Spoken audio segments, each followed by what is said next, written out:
শক্ত আমাদের নাই, শুধু সুপারিশ চাই। এত সহজই সুপারিশ? সুপারি অনেক সহজ, বাজারে গেলে কিনতে পাওয়া যায়। সুপারিশ এত সহজ না। ওই সুপারিশও আবার মুহাম্মদুর রাসূলুল্লাহ, যার সুপারিশের উপরে আল্লাহ গ্যারান্টি দিতেছেন, ওয়ালাউ যালামু আন্না ওয়ালাউ যালামু আনফুসাহুম ওয়ালাউ আন্নাহুম যালামু আনফুসাহুম সুম্মা জাউকা ওয়াস্তাগফিরুল্লাহ ওয়াস্তাগফারা লাহুর রাসূল লাওয়াজাদুল্লাহ তাওয়াবার রহিমা। আল্লাহ বলে, বন্ধু, আপনার উম্মত গুনাহ করতে করতে করতে করতে কোন পর্বে যদি লজ্জিত হইল আর আপনার এইখানে আসলো আর আমার কাছে হাত পাতলো, আমি ওর দিকে দেখব না, গুনার দিকে দেখব না, আমি দেখব আপনি পক্ষে না বিরুদ্ধে। আপনি পক্ষে হইতে দেরি, আমি মাফ করতে দেরি করব না। না না না, আল্লাহ তো গ্যারান্টি দিয়ে বলতেছে, লাওয়াজাদুল্লাহ তাওয়াবার রহিমা ওয়াস্তাগফারা লাহুর রাসূল। বন্ধু, আপনি পক্ষে হইলেই মাফ করে দেন। রসূল তো চিনি না। আবু তালেব জাগা দিছিলেন ওই মুহাম্মদুর রাসূলুল্লাহকে 44 বৎসর বুকের ভিতরে লালন পালন করছেন। সর্বশেষ নিজের দুটা হাত দিয়া কবরে নামাইছেন, নিজের দুটা হাত দিয়া চাচাকে কবরে নামাইছেন। নামায় একটা চিৎকার দিছেন, আম্মি মা তারাক্তালি সাবিলা। চাচা আমার জন্য কোনো সুযোগ রাখলেন না, কোনো রাস্তা রাখলেন না। তারপরও আমি নৈরাশ হব না, হাত উঠায়া ছাড়ব। কবর থেকে উঠাই হাত উঠাইছেন, উঠাইতে দেরি জিবরিল আয়াত নিয়ে আসতে দেরি করেন নাই। মা কানা লিন-নাবিয়্যি ওয়াল্লাযীনা আমানু আন ইস্তাগফিরু লিল মুশরিকিন ওয়ালাউ কানু উলু কুরবা। নবীজি, জানি আপনার দিলে কত বড় ব্যথা। চাচা তো কি কি শুধু চাচা না, চাচাকে সামনে বসায় দুনিয়ায় চাচার মর্যাদা বুঝাইছেন। চাচাকে সামনে বসায় বলছে, চাচা আম্মি আম্মি বিমনজিলাতিল আব। চাচা আপনি আমার চাচা না, আপনি আমার বাবা। আজকাল সমাজ তো চাচার মর্যাদা জানে না। রাগ হয়ে যাবে ওলামা, ওলামারও জানে না চাচাকে যতটুকু মর্যাদা দেওয়া। খালা মায়ের সমান মর্যাদাবান, চাচা বাবার সমান মর্যাদাবান। এক সুতাও কম না, এক চুলও কম না। হায়, কত বাতি যেই তো চাচার গলায় রশি দিয়া টানলো, ঠিক না? শুধু টানলো না, টানে টানে টানে, ঠিক না? চাচাকে বসায় বসে, চাচা আপনি আমার বাবা বাবা বাবা। ওই চাচা দুই হাতে নামাইছেন। আমি বললাম না, পরিচয় চললে একজনের চলতো, আবু তালেব। এই জন্যই তো নামটা মনে উঠলেই ভিতর দিয়া কাঁদতে থাকে, বুকটা ফাটা যায়। মক্কায় গেলে ওই কবরের পাশ দিয়ে গেলে চোখ দিয়ে পানি ঝরতে থাকে। আল্লাহ এটা কি দেখাইলেন? চাচা মুহাম্মদুর রাসূলুল্লাহর চাচা আবু তালেব। আর ওয়াজ বেশি শুনতেও হয় না, শোনার মতো যদি শুনে না তাহলে এক কথায় যথেষ্ট, প্রমাণ দিব। আর যদি শোনার মতো না শুনলেন তাহলে সারা জীবন শুনবো, কোনো কাজে দিবে না। সত্য এটি। ইব্রাহিম ইবনে আদহাম রহমতুল্লাহ আলাই, যদিও আমরা আজকে ওনার নাম নিয়ে রহমতুল্লাহ আলাই বলি, উনি আল্লাহওয়ালাদের প্রথম সারির একজন, কিন্তু উনি কোনো আলেম না, কোনো মৌলানা না, কোনো মুফতি না, কোনো মুহাদ্দিস না, কোনো শাইখুল হাদিস না। উনি তো একজন শাসক ছিল। শাসক, শাসক বোঝেন? আরে বোঝেন কি? দূর মিয়া, উনি দেশ চালাইতেন। মেম্বার চেয়ারম্যান তো ছোট জিনিস, যদিও আমাদের সমাজে বড় জিনিস। আমাদের সমাজে তো মেম্বরির জন্য জান দিতে চায়, কিন্তু আল্লাহ পাওয়ার জন্য জান দিতে চায় না। রসুলকে স্বপ্নে দেখার জন্য জান দিতে চায় না। জান্নাত নেওয়ার জন্য জান দিতে চায় না, মেম্বরির জন্য জান দেয়। চেয়ারম্যানই তো আরো বড়। উনি দেশের শাসক ছিলেন। দেশের যেরকম বিক্রমপুর চালাইতো রাজা বীর বিক্রম, উনিও রাজা ছিলেন। একদিন ঘুম ভেঙে গেছে, আওয়াজের চোটে ঘুম ভেঙে গেছে, আওয়াজের কারণে। তাকায়া দেখেন ওনার ছাদে জানি কে হাঁটতেছে, জোরে জোরে পাও মাইরা। ডাইকা জিজ্ঞাসা করছে, গভীর রাত্রে তুমি ছাদে কি করো? বলছে উঠ হারায় গেছে, খুঁজতে খুঁজতে চলে আসছি। বলছে তাও আমার রাজপ্রাসাদের ছাদে? বলছে হ্যাঁ, সব জায়গায় খুঁজছি, পাই নাই। আপনার ছাদে খুঁজতে আসলাম, দেখি এখানে পাওয়া যায় কিনা। বলছে পাগল নাকি, উঠ, ছাদে উঠবে কি করে? হাসি দিয়া বলতেছে, জাহাপনা, আমি যদি পাগল হই তো আপনিও পাগল। তো বলছে তোর পাগল হওয়ার তো যুক্তি দিলাম, আমি যে পাগল এটার যুক্তি কি? কেননা আগের যুগের রাজা বাদশারা প্রতাপশালী ছিলেন, কিন্তু অহংকারী ছিলেন না, বেয়াদব ছিলেন না। আদব ছিল ওদের ভিতরে, আদব। হুজুররা মনে হয় রাগ হয়ে যেতেছে। বেয়াদব ছিল না, অহংকারী ছিল না। আজকে তো একটু পাইলেই অহংকারী, জমিন দিয়ে আর হাঁটতে চায় না, ঠিক না? কি বলেন? সত্য তো? হ্যাঁ, কয়েক কাঠার মালিক হইলেই ভাব অন্যরকম, ঠিক না? কি তো বলে আমি যে পাগল, এটার যুক্তি কি? আমি যদি ছাদে উঠ না পাই, আপনি রাজপ্রাসাদে বসে আল্লাহ পাবেন কি করে? চিল্লান না, মনোযোগ দিয়ে শুনেন। চিল্লানোটাও শয়তানের পক্ষ থেকে। আল্লাহ বলছে ফাস্তামিউ ওয়া আনসিতু। কোরআন না ভুল পড়তেছি? ইদা কুরিয়াল কোরআন ফাস্তামিউ ওয়া, আরে লাআল্লাকুম পরে তো। আল্লাহ বলে চুপ করে শোনো, চুপ নির্জুম ভাবে শোনো, মনোযোগ দিয়ে শোনো। আমার ওয়াজে চিল্লা চিল্লি চলবে না, মনোযোগ দিয়ে শুনতে হবে। কারণ এটা আল্লাহর হুকুম, এটা আমার হুকুম না। আল্লাহ চিনেন কে? নেতায় ডাকলে শরীরে ঘাম আইসা পড়ে, আল্লাহকে। আল্লাহ হুকুম দিতেছেন, চুপচাপ শোনো। তো ইব্রাহিম ইবনে আদহামকে বলতেছিল, আমি যদি উঠ না পাই তোমার ছাদে, তো তুমি রাজপ্রাসাদে বসে আল্লাহ পাবে কি করে বলো? ওদিনই ছেড়ে চলে গেছে, ওই সকালই রাজত্ব ছেড়া দিছে, আর কোনদিন ফিরে আসে নাই। এত বড় আল্লাহওয়ালা হয়েছেন যে প্রথম সারির একজন ইব্রাহিম ইবনে আদহাম রহমতুল্লাহ আলাইহি। ওয়াজ বেশি শুনতে হয় না, এতটুক দিয়েই যথেষ্ট হয়। যে রাজপ্রাসাদে বসে আল্লাহ পাবেন কি করে, এতটুকুই জীবন চেঞ্জ।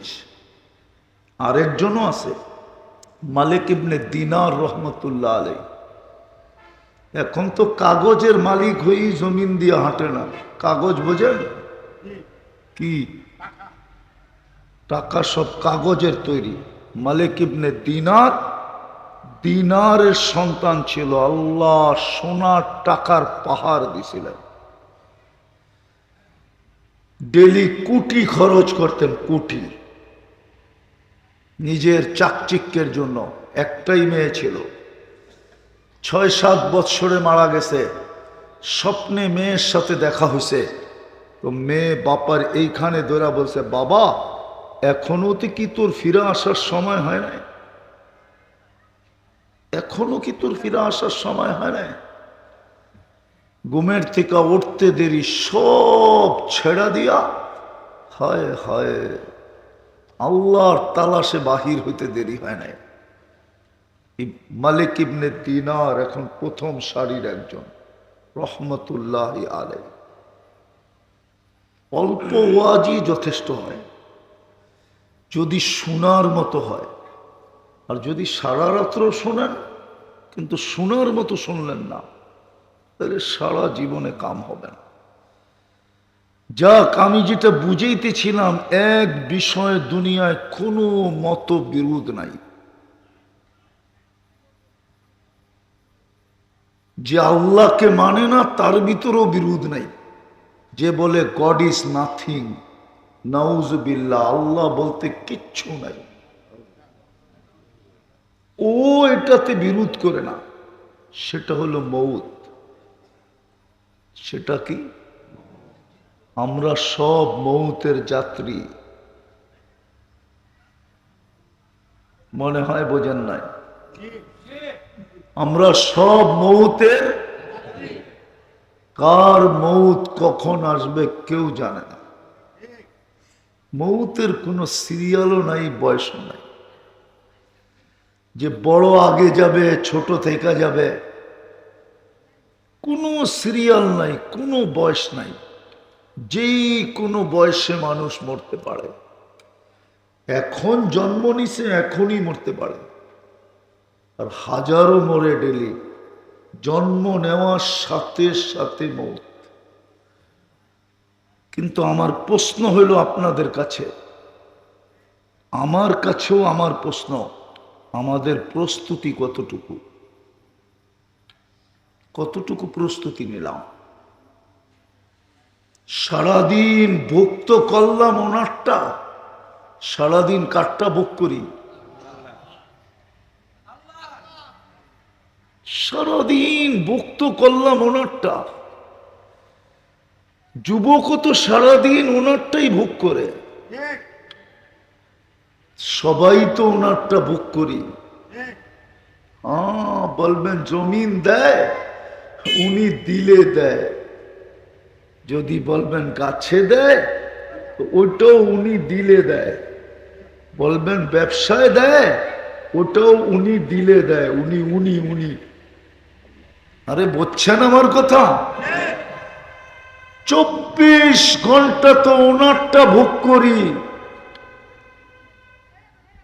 যে কোনো মুহূর্তে চলে যেতে পারি। প্রস্তুতি কতটুকু? কতটুকু প্রস্তুতি নিলাম? একটু নিজেকে জিজ্ঞাসা করেন যে প্রস্তুতি কতটুকু নিলাম। একটু নিজেকে জিজ্ঞাসা করি কতটুকু প্রস্তুতি নিলাম। কিতাবে মনে হয় এরকমই একটা কথা লেখা আছে, ওয়াস্তাফতি নাফসাক। তুমি তোমাকে জিজ্ঞাসা করো।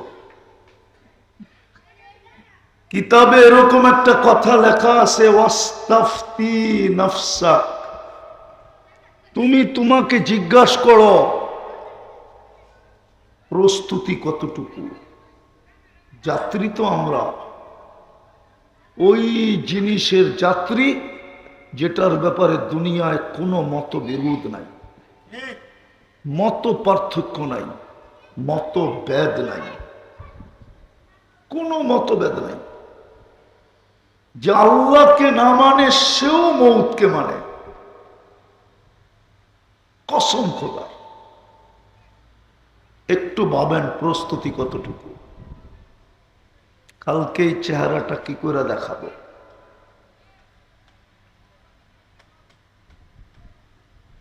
কোন পরিচয় দিব, কোন যুক্তি আল্লাহর সামনে দাঁড় করাবো, কোন যুক্তি দিব? যুবক কোন যুক্তি দিবে যে প্রস্তুতি নিতে পারলো না? কোন যুক্তিটা দিবেন বলেন? ওইখানে তো কোনো যুক্তি তর্ক চলবে না। আপনি একটা দিবেন, এইখানে 100টা রাখা আছে, 100টা, প্রত্যেকের মাথার ভিতরে 100টা রাখা আছে। এক যুক্তির বিরুদ্ধে 100 যুক্তি এখানে রাখা আছে। মাত্র 3% খুলে দিছে আল্লাহ, 3%। 97% অফ আছে, 97%। দুনিয়ায় সবচেয়ে বেশি ব্রেন যার খুলছে ওটা 15%, পুরো 85%। দুনিয়ার সবচেয়ে বড় বিজ্ঞানী, ওর মাত্র 15% খুলছে, 85% ওরও বন্ধ আছে। আমরা নিজেদেরকে বড় বুদ্ধিমান মনে করি, বড় চালাক, বড় চতুর। বাস আমি এতটুকুই ওয়াজ করতে চাই, লম্বা করতে চাই না। ভাবেন কতটুকু প্রস্তুতি নিলেন, কতটুকু প্রস্তুতি নিলাম। কালকে এই চেহারাটা কি করে দেখাবো? 24 ঘন্টা যে ভোগ করলাম, লাতুস আলুন্না আনিন নাঈম। 24 ঘন্টা যে ভোগ করলাম, এটার হিসাব কিভাবে মিলায় দিব? আল্লাহ তো চ্যালেঞ্জ দিতেছেন, চ্যালেঞ্জ। ওয়াইন তাউদ্দু নি'মা লাতুসআলুন্না আনিন নাঈম। আল্লাহ তো বলছে একটা নেয়ামতের হিসাব তুমি মিলায় দিতে পারবে না, 50,000 বৎসরও পারবে না।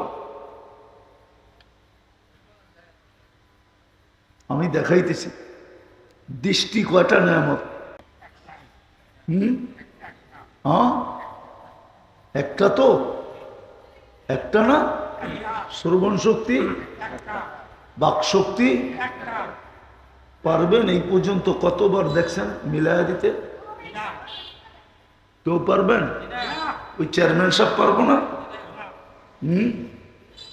পারবো না? প্রেসিডেন্ট পারবো না? পারবেন মিলাইয়া দিতে?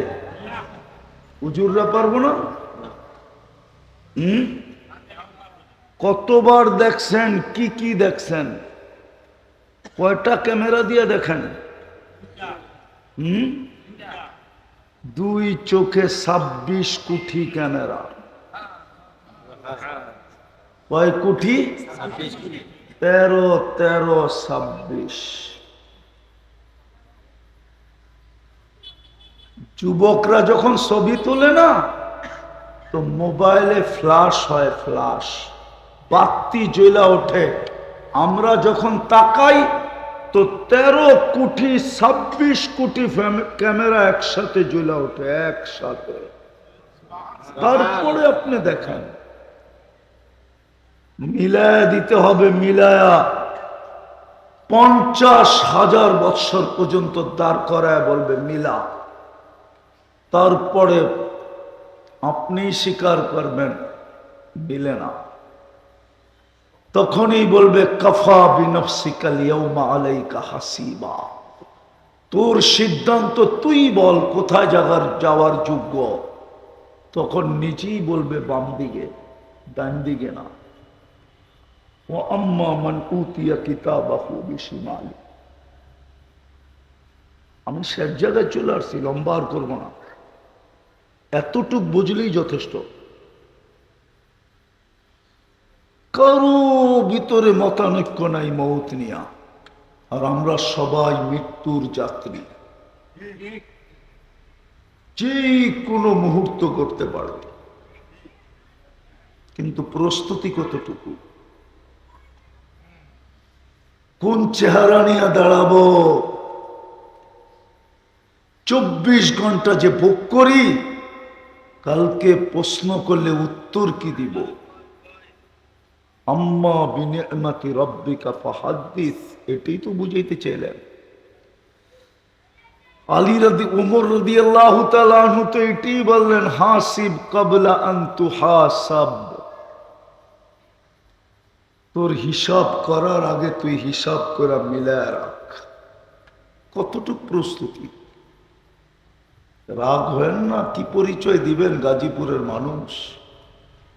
দুনিয়ার কোন পরিচয়টা দিবেন? কোরআন তো এটাও সুস্পষ্ট করে দিল, যদি স্ত্রীর পরিচয় স্বামীর চলতো তাহলে ফেরাউনের কোনোদিন জাহান্নামে যাওয়ার সুযোগ ছিল না। আসিয়া তো এখনো ফেরাউনের স্ত্রী বলে কোরআন বলে, হুন্না ইমরাতু ফেরাউন, এখনো কোরআন বলে। কোরআন এখনো বলে হুন্না লিবাসুল লাকুম, আসিয়া ফেরাউনের পোশাক। আসিয়া কোথায় গেছে? আরে বলেন না। হ্যাঁ, তাহলে স্বামী দুযোগে যায় কি করে? হ্যাঁ হ্যাঁ, এটাই বুঝাইতে চাইতেছি। যদি আল্লাহ দেখতেন তাহলে কোনো সুযোগ ছিল না। স্বামীর জন্য যদি স্ত্রী চলতো তাহলে ফেরাউনও পার পায়া গেছিল। স্ত্রীর জন্য যদি স্বামীরটা দিয়া চলতো তাহলে নূহ আলাইহিস সালাম আর লূত আলাইহিস সালামের স্ত্রীও পার হয়ে গেছিল। দুই নবীর স্ত্রী, যাদের কাছে নবী তার দৈহিক প্রয়োজন মেটাইতেন। দুজনের থেকেই নবীর সন্তান আছে। নবীর কোনো অঙ্গ তার কাছে লুকায়িত ছিল না, তার কোনো অঙ্গ নবীর কাছে লুকায়িত ছিল না। স্বামীর কোনো অঙ্গ স্ত্রীর কাছে লুকায়িত থাকে না, স্ত্রীর কোনো অঙ্গ স্বামীর কাছে লুকায়িত থাকে না। চলবে না কোনো পরিচয়। সবগুলা বাদেই দিলাম, আর লম্বা করতে চাইতেছি না। একটা হইলেও চলতো, সেটা হলো আবু তালেবের জন্য মুহাম্মদুর রাসূলুল্লাহর পরিচয় চলত। চিনেন আবু তালেব না চিনেন না? কি কে? শুধু চাচা? ৪৪ বৎসর সিনার ভিতরে রেখা পালছেন। ৪৪ বৎসর বাতিজাকে লালন পালন করছেন। নিজের ছেলেকেও এতটুক করেন না, সন্তানকেও এতটুক করেন না যতটুক বাতিজাকে করছেন। ৫ বৎসর অবরুদ্ধ জীবন কাটাইছেন। দুনিয়ার ইতিহাস বলে মক্কায় কোনো সন্তান জন্ম নেয় নাই আরব ভূখণ্ডে যে আবু তালেবকে ১ ঘন্টার জন্য অবরুদ্ধ করবে। বিশ্বাস না হইলে ওলামা ইতিহাস পড়া দেখতে পারে। ৫ বৎসর অবরুদ্ধ জীবন কাটাইছেন বাতিজার জন্য। আমরা তো নবীও চিনি না। নবী যদি চিনতাম, হ্যাঁ রাগ হয়ে যাবেন। হ্যাঁ, নবীকে স্বপ্নে দেখার জন্য এই পর্যন্ত কয়জনে 2 রাকাত সালাতুল হাজত পড়ছেন? যে আমি স্বপ্নে দেখতে চাই। 2 রাকাত নামাজ পড়া, সালাতুল হাজত পড়া, বলছেন আল্লাহ এই 2 রাকাতের উসিলায় আপনি আমাকে আমার নবীজিকে স্বপ্নে দেখায় দেন। এখানে একজনও হবে কিনা আমি জানি না। ডেলি 2 টাকা সদকা কয়জন করছেন যে নবীজিকে দেখায় দেন স্বপ্নে? যে একবার দেখছে ওর কপাল খুলে গেছে। কপাল কিয়ামত পর্যন্তর জন্য কপাল খুলে গেছে যে একবার নবীজিকে স্বপ্নে দেখছে। কি ওলামা কি একমত না? না দ্বিমত? হ্যাঁ, যে একবার জীবনে দেখছে ওর ভাগ্য খুলে গেছে, কপাল খুলে গেছে। দেখে না, দেখা দেয়। কি দেখা? দেখা দেখে না, আইসা দেখা। আর কাকে দেখা দেয়? যাকে আপন ভাবে তাকেই দেখা দেয়। মুহাম্মদুর রাসূলুল্লাহ যাকে দেখা দিছেন, সিল লেগে গেছে, ভাগ্য খুলে গেছে। আমরা তো 2 টাকা সদকা করি না, নবী তো চিনি না। শক্ত আমাদের নাই, শুধু সুপারিশ চাই। এত সহজই সুপারিশ? সুপারি অনেক সহজ, বাজারে গেলে কিনতে পাওয়া যায়। সুপারিশ এত সহজ না। ওই সুপারিশও আবার মুহাম্মদুর রাসূলুল্লাহ, যার সুপারিশের উপরে আল্লাহ গ্যারান্টি দিতেছেন, ওয়ালাউ যালামু আন্না ওয়ালাউ যালামু আনফুসাহুম ওয়ালাউ আন্নাহুম যালামু আনফুসাহুম সুম্মা জাউকা ওয়াস্তাগফিরুল্লাহ ওয়াস্তাগফারা লাহুর রাসূল লাওয়াজাদুল্লাহা তাওয়াবার রহিমা। আল্লাহ বলে, বন্ধু, আপনার উম্মত গুনাহ করতে করতে করতে করতে কোন পর্বে যদি লজ্জিত হইল আর আপনার এইখানে আসলো আর আমার কাছে হাত পাতলো, আমি ওর দিকে দেখব না, গুনার দিকে দেখব না, আমি দেখব আপনি পক্ষে না বিরুদ্ধে। আপনি পক্ষে হইতে দেরি, আমি মাফ করতে দেরি করব না। না না না, আল্লাহ তো গ্যারান্টি দিয়ে বলতেছে, লাওয়াজাদুল্লাহ তাওয়াবার রহিমা ওয়াস্তাগফারা লাহুর রাসূল। বন্ধু, আপনি পক্ষে হইলেই মাফ করে দেন। রসুল তো চিনি না। আবু তালেব জাগা দিছিলেন ওই মুহাম্মদুর রাসূলুল্লাহকে 44 বৎসর বুকের ভিতরে লালন পালন করছেন। সর্বশেষ নিজের দুটা হাত দিয়া কবরে নামাইছেন, নিজের দুটা হাত দিয়া চাচাকে কবরে নামাইছেন। নামায় একটা চিৎকার দিছেন, আম্মি মা তারাক্তালি সাবিলা। চাচা আমার জন্য কোনো সুযোগ রাখলেন না, কোন রাস্তা রাখলেন না। তারপরও আমি নৈরাশ হব না, হাত উঠায়া ছাড়ব। কবর থেকে উঠাই হাত উঠাইছেন, উঠাইতে দেরি জিবরিল আয়াত নিয়ে আসতে দেরি করেন নাই। মা কানা লিন-নাবিয়্যি ওয়াল্লাযীনা আমানু আন ইস্তাগফিরু লিল মুশরিকিন ওয়ালাউ কানু উলু কুরবা। নবীজি, জানি আপনার দিলে কত বড় ব্যথা। চাচা তো কি কি শুধু চাচা না, চাচাকে সামনে বসায় দুনিয়ায় চাচার মর্যাদা বুঝাইছেন। চাচাকে সামনে বসায় বলছে, চাচা আম্মি আম্মি বিমানজিলাতিল আব। চাচা আপনি আমার চাচা না, আপনি আমার বাবা। আজকাল সমাজ তো চাচার মর্যাদা জানে না, রাগ হয়ে যাবে ওলামা, ওলামারও জানে না চাচাকে যতটুকু মর্যাদা দেওয়া। খালা মায়ের সমান মর্যাদাবান, চাচা বাবার সমান মর্যাদাবান। এক সুতাও কম না, এক চুলও কম না।